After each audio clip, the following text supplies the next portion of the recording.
So guys, today I have Ford Kuga 2012, and issue with this one is steering rack.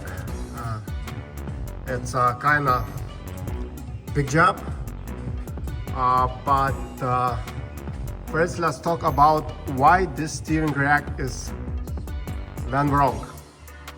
The first thing is the guy didn't change the fluid in the pump, and the fluid mixed up with the condensate because it's in the front and close to the air conditioning tank, and that's why the steering rack, there is a seals inside, if you can see, start leaking.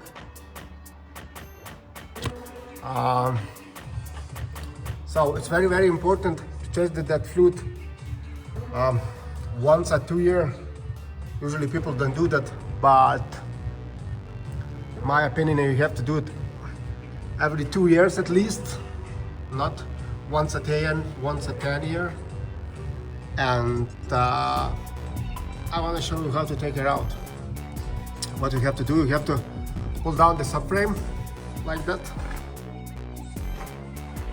Then there's 2 bolts, 1, 2 goes into the subframe.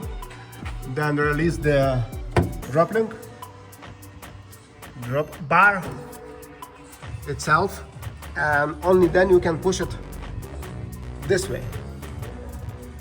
If you can see it, I almost done it. There is a couple of joints.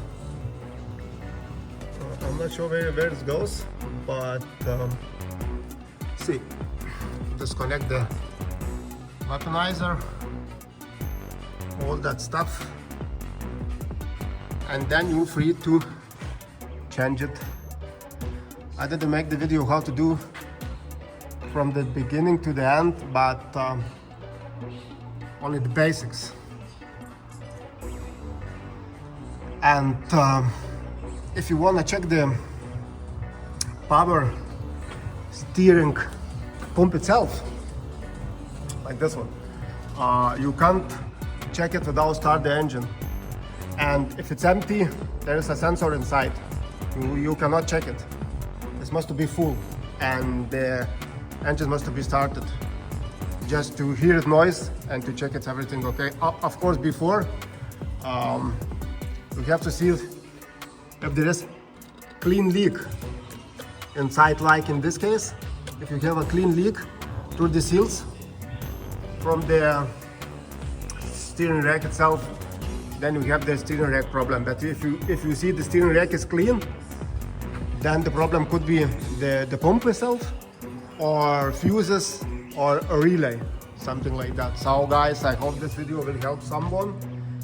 I know will help someone, because if I tried to look around in the internet how to take it out, maybe sometimes easy, you know, all the mechanics help each other, especially with the YouTube.